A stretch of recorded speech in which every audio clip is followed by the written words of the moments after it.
So hello guys, welcome to my YouTube channel. आज हम पढ़ेंगे Delhi Sultanat, UPSI, UP home guard, UP police में आने वाले क्वेश्चन थ्योरी वाइज पढ़ेंगे गुलाम वंश के बारे में। गुलाम वंश 1206 ईस्वी से लेकर 1290 ईस्वी तक चला है। 1206 ईस्वी से 1290 ईस्वी तक दिल्ली सल्तनत पर शासन करने वाले तुर्क सरदारों को गुलाम वंश का शासक माना जाता है। नेक्स्ट है, इस काल में कुतुबुद्दीन ऐबक, शमसी, इल्तुतमिश तथा बलबनी, जिसे बलबन नामक राजवंशों ने शासक किया है। इल्तुतमिश तथा बलबन इलबारी तुर्क थे। नेक्स्ट है, गुलाम वंश दास वंश के सभी सुल्तानों में केवल 3 ही दास थे। पहला है कुतुबुद्दीन ऐबक, दूसरा है इल्तुतमिश तथा तीसरा है बलबन। नेक्स्ट है, कुतुबुद्दीन ऐबक 1206 से 10 ईस्वी तक जन्म तुर्किस्तान में हुआ था, जिसे मोहम्मद गौरी ने गजनी में एक व्यापारी से खरीदा था। गौरी के गुलाम सरदार कुतुबुद्दीन ऐबक ने 1206 ईस्वी में गुलाम वंश की स्थापना की एवं लाहौर को अपनी राजधानी बनाया। कुतुबुद्दीन ऐबक ने अपना राज्याभिषेक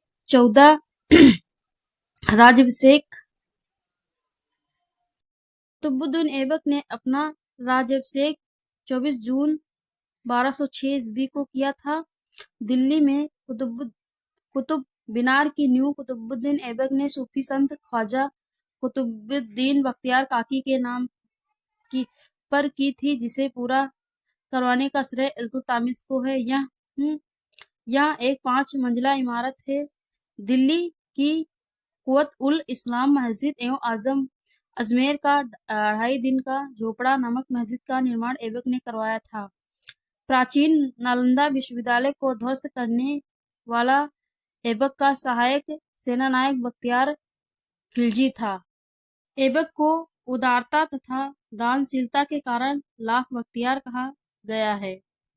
नेक्स्ट है, हसन निजामी तथा फाके मुद वीर कुतुबुद्दीन के दरबार में रहते थे।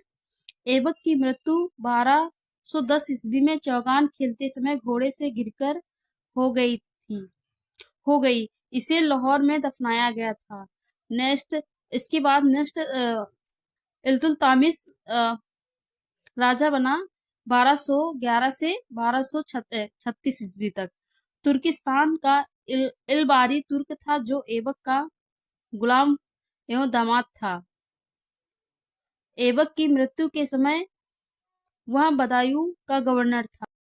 ऐबक के उत्तराधिकारी आराम शाह को पराजित कर इल्तुतमिश ने सत्ता प्राप्त की थी। इल्तुतमिश राजधानी को लाहौर से स्थानांतरित करके दिल्ली लाया। इल्तुतमिश को मोहम्मद गौरी ने अमीर उल उमरा की उपाधि दी थी। इल्तुतमिश ने 40 गुलाम सरदारों का एक गुट बनाया, जो तुर्कान ए चहलगानी, जिसे चालीसा कहलाता था। 18 फरवरी 1290 ईस्वी में बगदाद के खलीफा ने इल्तुतमिश को सुल्तान ए आजम की उपाधि प्रदान की। नासिर अमीर उल मोमेन भी इल्तुतमिश की उपाधि थी। इक्ता व्यवस्था का प्रचलन इल्तुतमिश ने किया था। उत्वी ने इल्तुतमिश के काल में जियाउमी उल हिकायत की रचना की। इल्तुतमिश ने चांदी का टाका 175 ग्रेन तथा तांबे का जीतल चलवाया। इल्तुतमिश की मृत्यु अप्रैल 1236 ईस्वी में हो गई। इल्तुतमिश के बाद उसका पुत्र रुकनुद्दीन फिरोज गद्दी पर बैठा। उसने अल्पकालीन शासन पर उसकी मां शाह तुर्कान छाई रही। रजिया बेगम 1236 से 40 ईस्वी तक प्रथम मुस्लिम महिला शासिका थी, जिसने शासन की बागडोर संभाला। रजिया ने पर्दा प्रथा को त्याग कर पुरुषों की तरह कुबा कोट एवं कुहाल टोपी पहनकर राज दरबार में खुले मुंह से जाने लगी। रजिया ने अपने सिक्कों पर उम्मद उल निस्वा की उपाधि धारण की। रजिया ने मालिक जलाउद्दीन याकूत को अमीर अकूर अस्साला का प्रधान नियुक्त किया।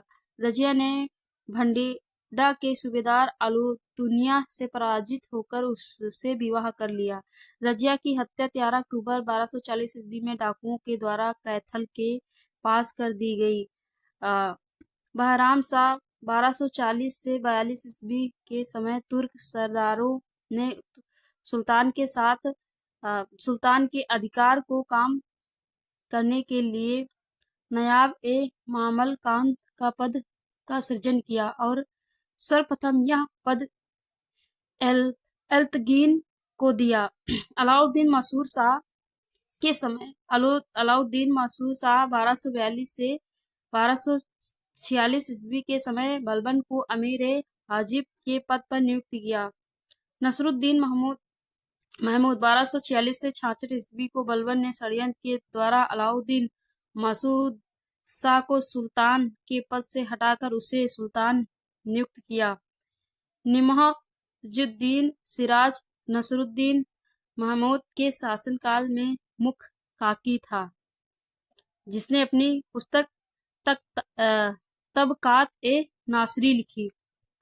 नेक्स्ट है नासिरुद्दीन मोहम्मद ने बलबन को 1249 ईस्वी में नयाब ए मुमलकत का पद प्रदान किया एवं बलबन को उलुग खां की उपाधि दे दी।